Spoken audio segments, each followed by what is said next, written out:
Honorable members, when the House last rose, the question was that the Appropriation 2017-2018 bill be read a second time.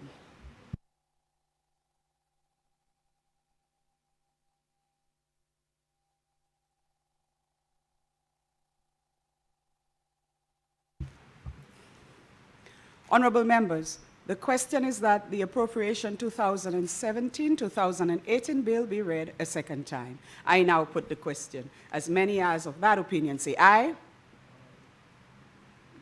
As many as of a contrary opinion say no.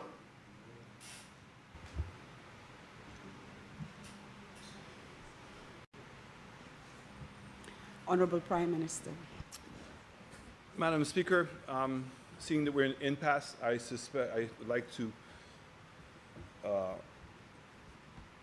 recommend that we suspend the House until tomorrow at 9 a.m.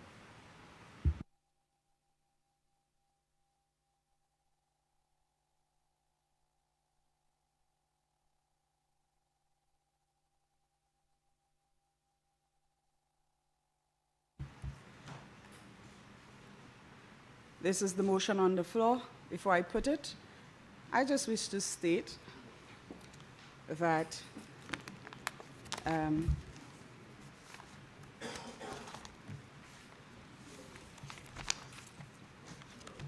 the behavior is rather unbecoming, and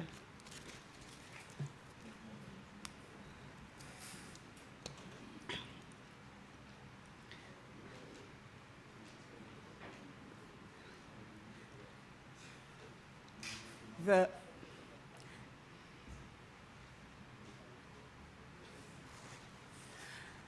honorable members, the question is that the House, this honorable sitting be suspended until tomorrow.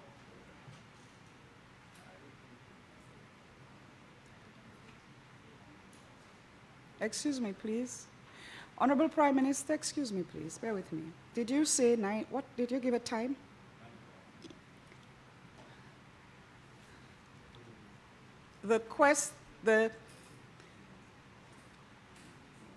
I will say this before I put the motion to the floor. Yesterday evening, there was a motion that the House be suspended until 9 a.m. the following morning. I was here at 9 a.m. There was not a quorum in this place until 10:15 in the morning.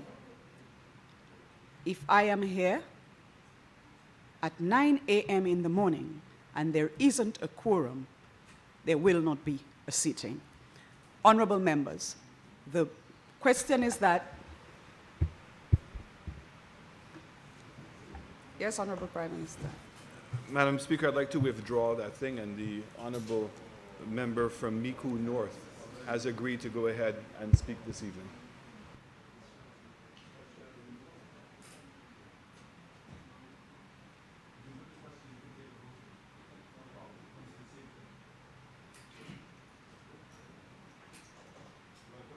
My mic is on, please.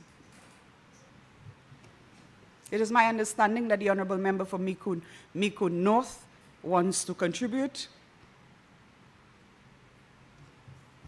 Honorable member for Micoud North, Minister for Education, Gender Relations, Innovation, and Sustainable Development. Madam Speaker, thank you. And I thank you for offering apologies on my behalf, but I'm happy I can be here this afternoon. Clearly, the last couple of days have been very revealing in so many ways, not only in terms of style and content, but the level of respect that we have shown regarding our responsibility to the people of this country.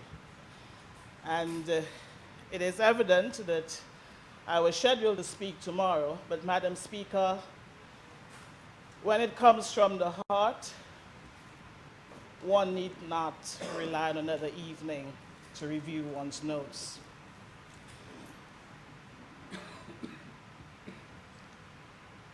The people of Mico North have spoken very loudly yet again. And it is because, Madam Speaker, they recognize all too well that when the United Workers' Party is in government, their chances are better.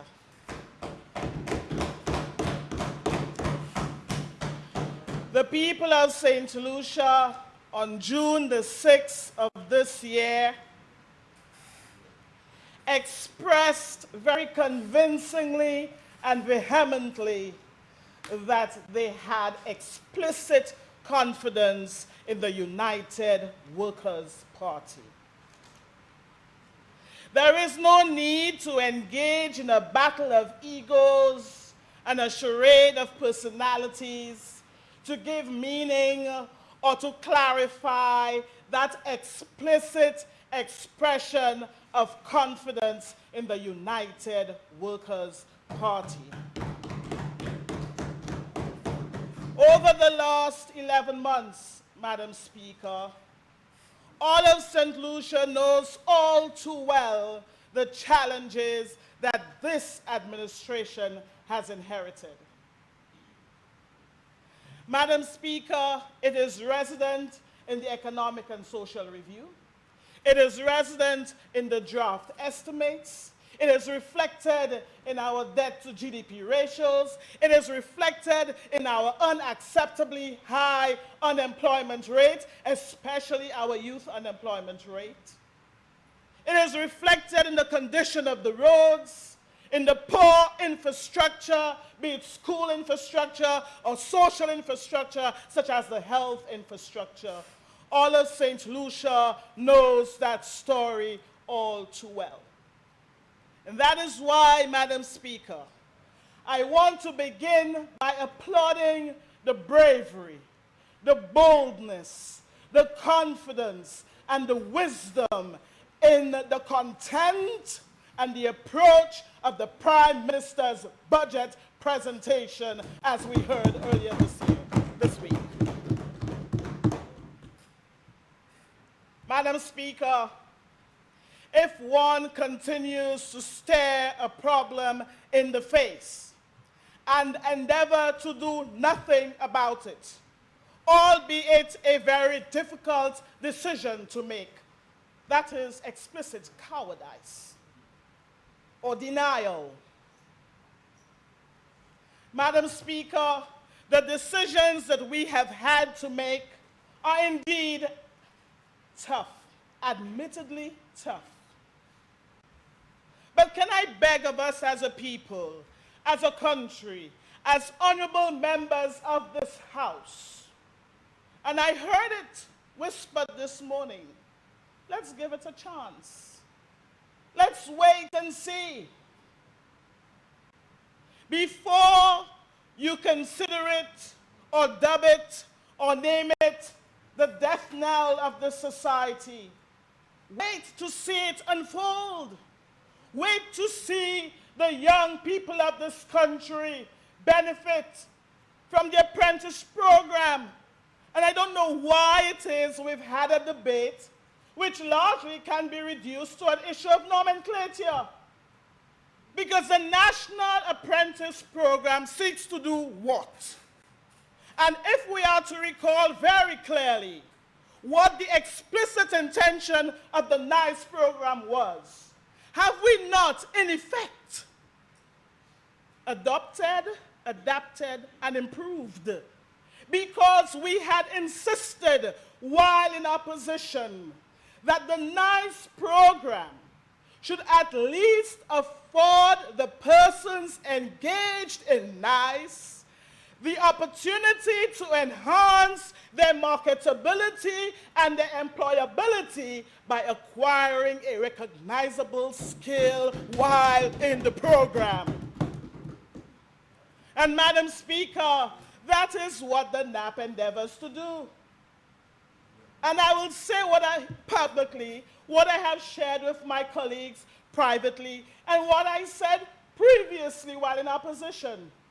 Ultimately, the intention is that you enhance the chances of these people for getting a job on the open market, that you reduce their dependence on government, and that you equip them with some dignity, some qualification. That is why internally you will recall, and my colleagues can attest to that, my position has been and remains, can we not leverage the existing or albeit new learning institutions so that those people engage in what is now called NAP, or what is now the Youth Employment Empowerment Program, whatever nomenclature you use? There are a host of programs in the estimates, Madam Speaker, that seek to correct the social and economic problems that confront our people. So whether it is NICE or NAP, whether it is resident within the SSDF, as is now in the ministers, I don't want to steal his thunder and speak to the program that falls under his remit, whether it is resident in the Prime Minister's office, the intention is the same: to provide an opportunity to the people of this country, those who are disadvantaged, who are vulnerable, who are unemployed, such that after having gone through such a program, you can enhance their employability and so reduce their reliance or dependence on government for a job, so to speak. I want somebody to tell me what is inherently wrong with this. Help me understand, because I can appreciate the wisdom of it. And I want the people of Mico North to know the opportunity resident in those programs, and that they should stand ready and prepared to capitalize on those opportunities, because it is for people like them, the young who have graduated from school, those who have yet to secure a job, single parents. These programs are aimed at them, to give them a chance, Madam Speaker, as I like to say within the ministry that I'm responsible for, to give them a second chance at life. What is inherently wrong with that? Madam Speaker, you know, there is great value in appreciating the intent to programs or policies that come to this House. Everybody in this honorable House is very well aware that we are a small country, highly dependent on foreign direct investment to stir our economy. Madam Speaker, this country has had a long history of giving packages of incentives to investors or would-be investors. Don't you think that the onus rests with us in this honorable House, that when such proposals come to us, that if instinctively the impulse is to oppose, that perhaps we stop and pause for a second and ask the question, what are the inherent benefits in the proposed development programs or policies for the people of St. Lucia? I once sat across there, Madam Speaker, and policies were brought here, bills and motions, intentions expressed, and the responsibility of Her Majesty's opposition is to deconstruct, to review, to question, but to do so with due responsibility and always to acknowledge the altruism expressed in the intent of the program or the proposed legislation, whatever the case may be. So I want to say that that democratic right is still available to all those who have concerns about the DSH project. But I can tell you, the people on the Eastern Corridor, the people from the South, Madam Speaker, wait with bated breath to see that project implemented and present new hope to them.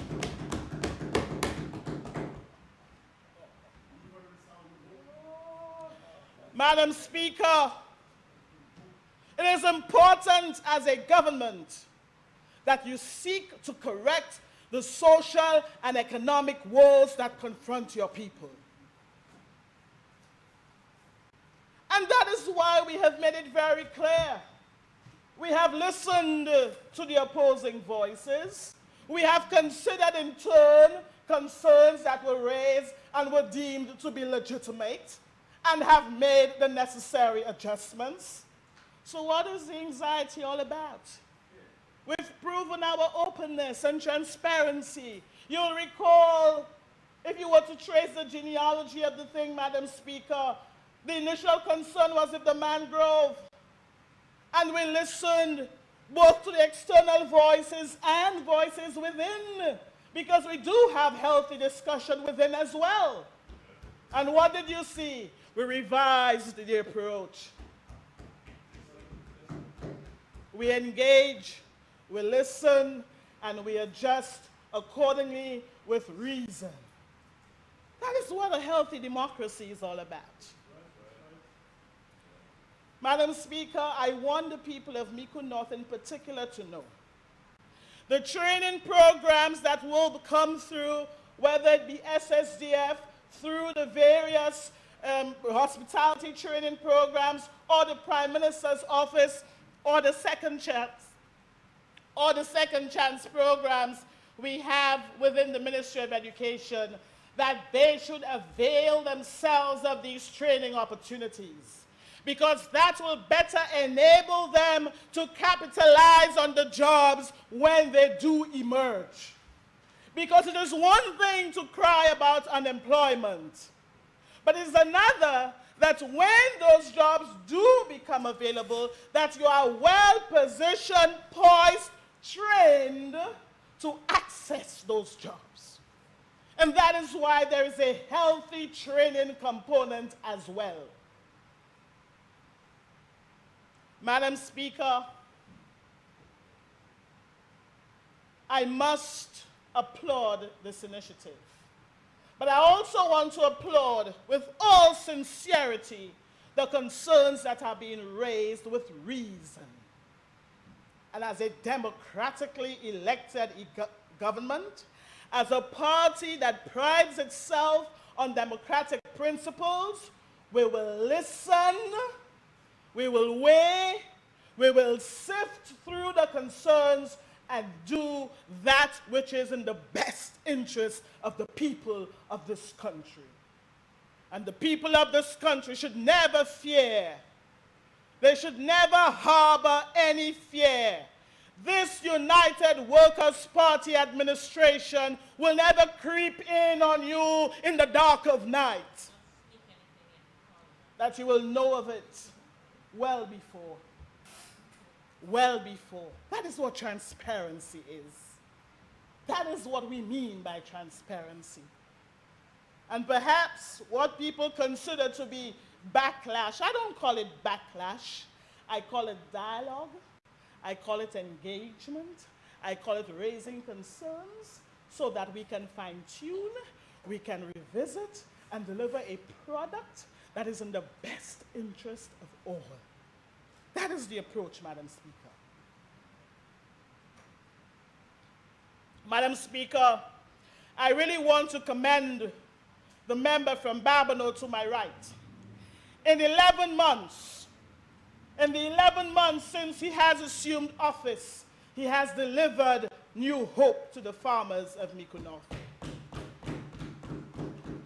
Roads that for years were not motorable, were considered impassable, that farmers feared for their lives, the lives of their families and their workers. Some had actually abandoned their farms because it was too treacherous.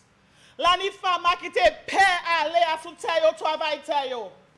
Yo douce yo just mettre yo la main yo kon ha machine peut-être kay pencher yo.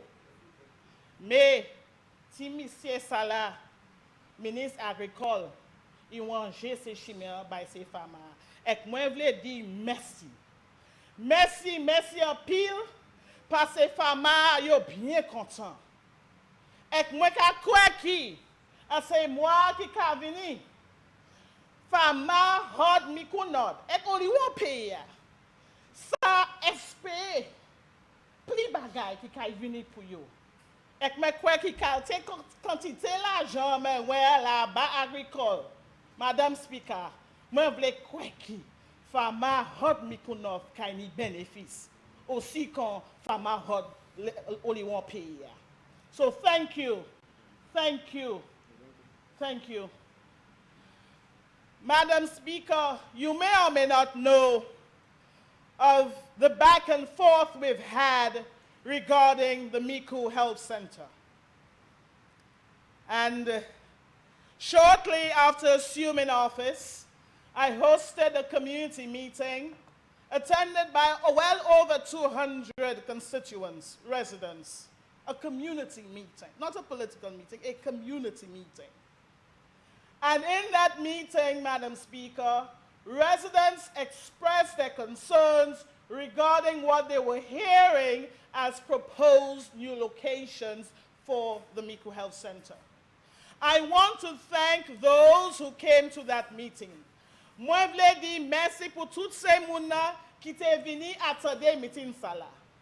Parce que moi, d'accord avec you, Health Center Mikoua, supposé bâti côté iteye avant.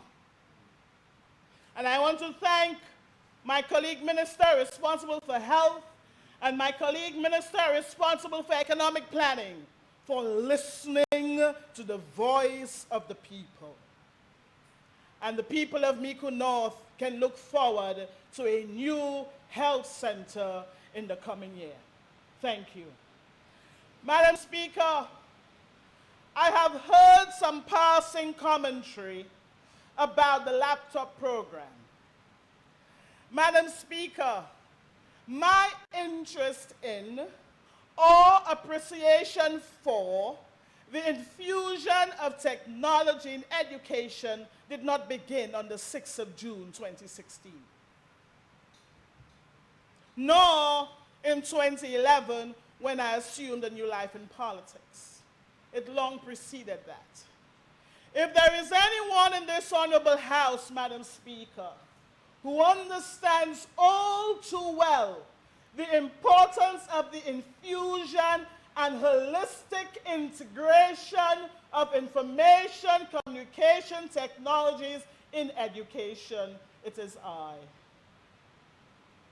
I have spent many a year speaking about this. And I hate to speak in the first person, but there are people in this room who know too that have written about it. So, as I said in opposition, and as I said to the former Minister of Education, the Honorable Robert Lewis, and as I said to the former Prime Minister, Mr. Stephenson King, when he had asked of me my opinion pre the 2011 election about laptop programs, I said to the then Prime Minister, it is not sufficient to equip the students with an artifact of technology without the accompanying programs.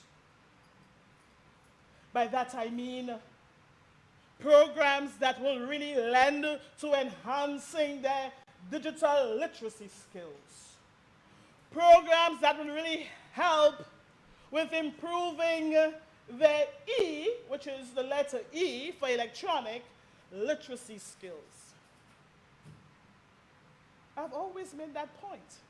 So why now would one assume that because I sit on this side of the House, that my position should change and I should blindly follow something that I know in my gut is inadequate simply to equip students with laptops. I've said it previously. We are in the process of reviewing the draft ICT and education policy.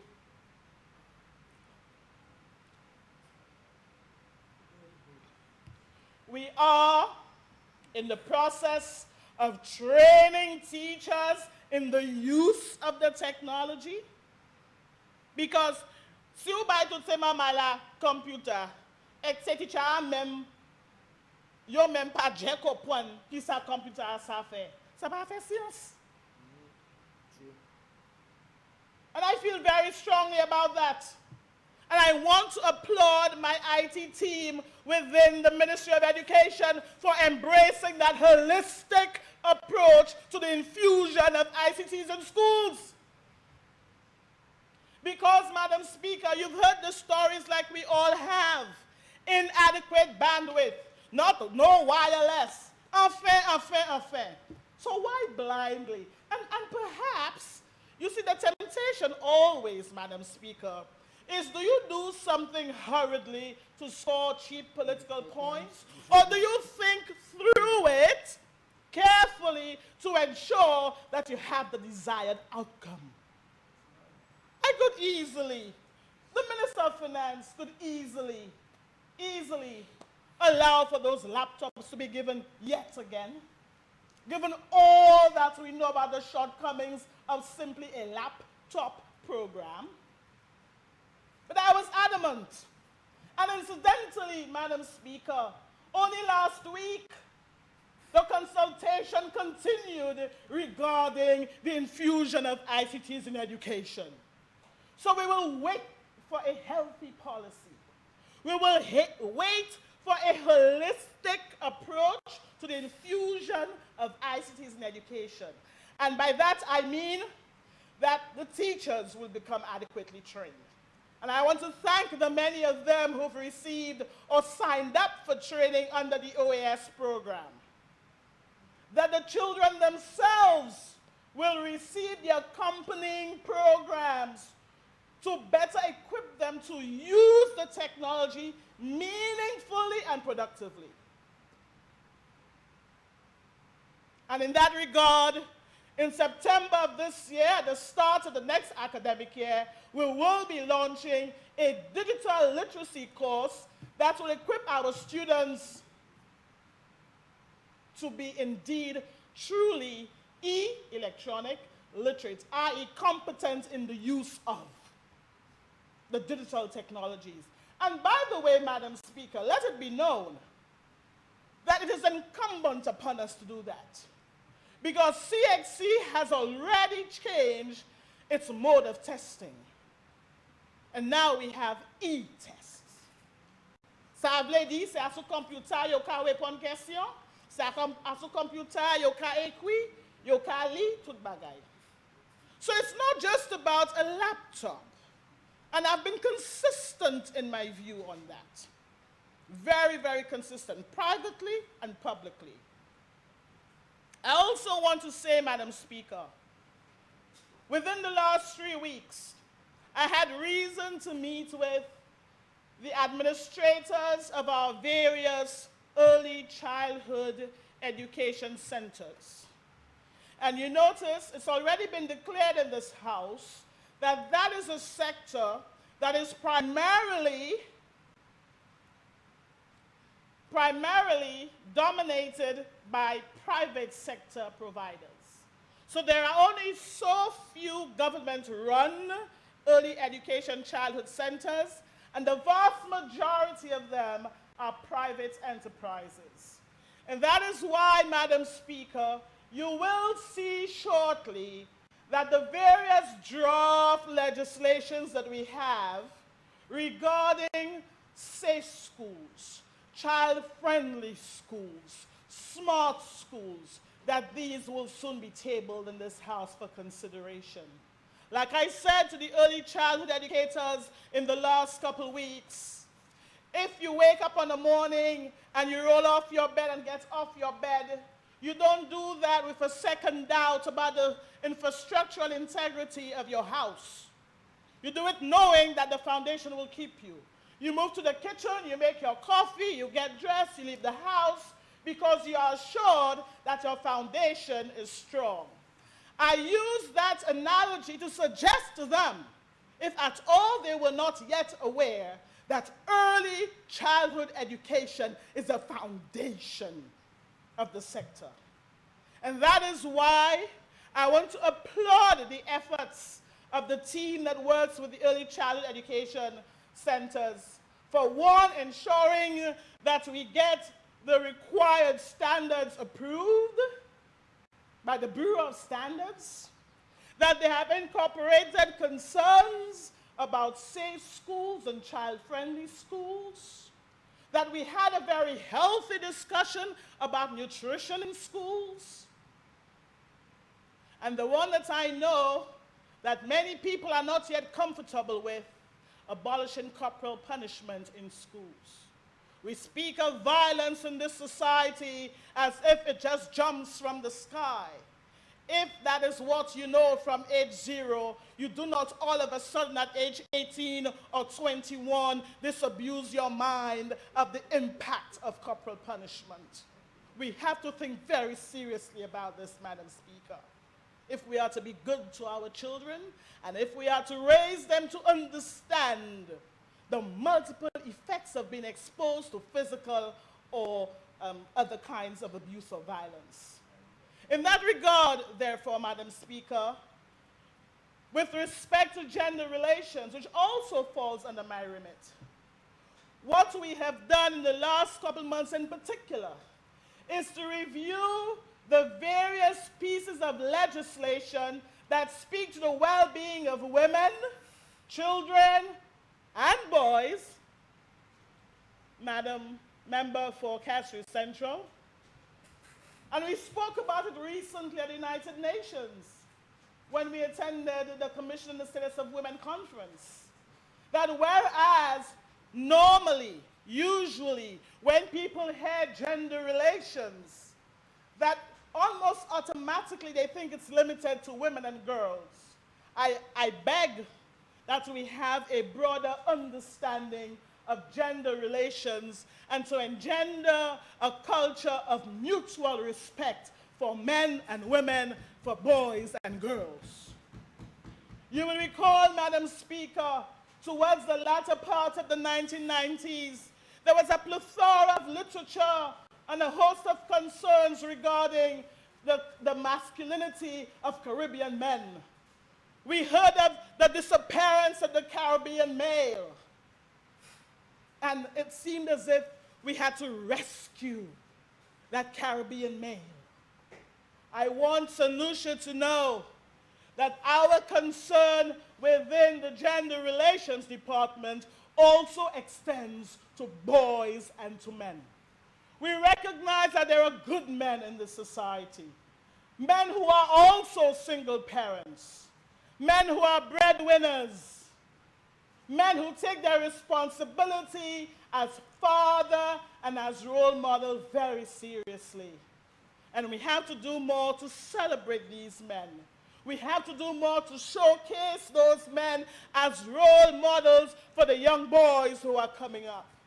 And that is why, Madam Speaker, within the Gender Relations Department, I said to them, within weeks of assuming office, that that department should not be heard of or seen only when there is negative, ugly news.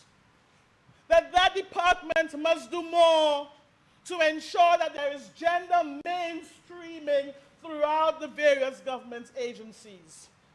That we can nurture a generation of St. Lucians who have respect for one another and the two genders. That they understand their respective roles as men and as women. That they understand conflict resolution and mediation. And they understand the consequences of breaking the law. I recall very vividly when I was in opposition that every time we had heard of one of those ugly incidents,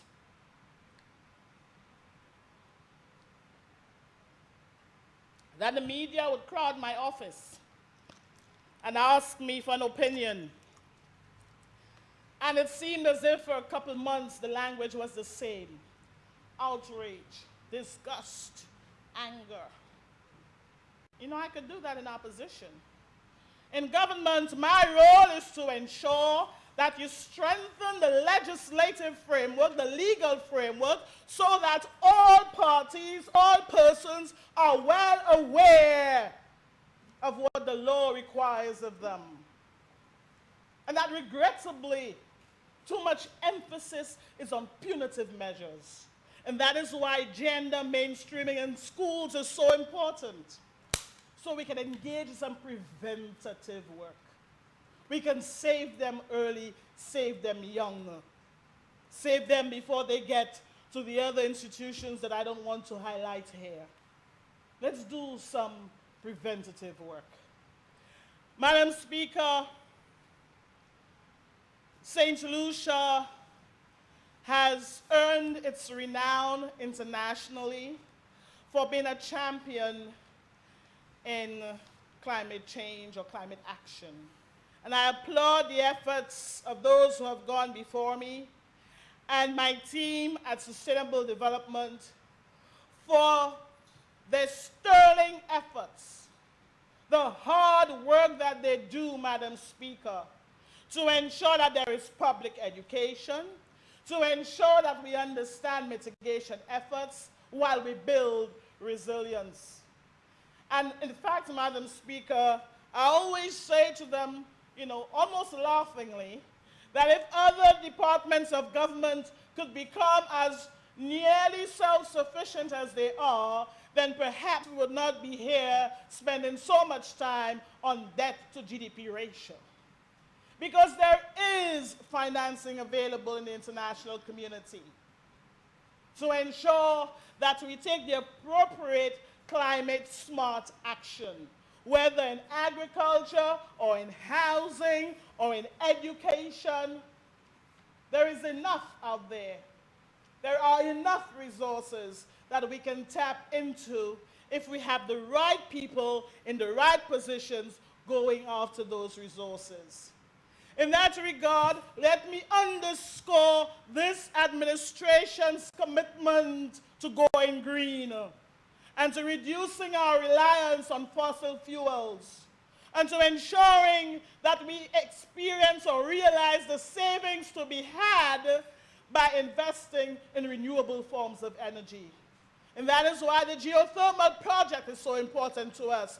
And I pray, Madam Speaker, that I continue to have the support of my Minister in Economic Planning, where that project resides under the DVRP project, which seeks to reduce the vulnerability of schools, other public buildings, but also to ensure that you can embark upon some energy efficiency saving projects. In the way we have already started, on the top of the Wellness Center, the rooftop of Governor General's house, Government House, where you have photovoltaic systems installed. At NEMO, NEMO has experienced more than 50% of savings in the electricity bill, Madam Speaker, and that is the direction in which we'd love to see this country go. And that is why, with respect to the LED lighting project, the government is concerned that it engages partners that present us with the best options. The best options. What is best for this country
what a headache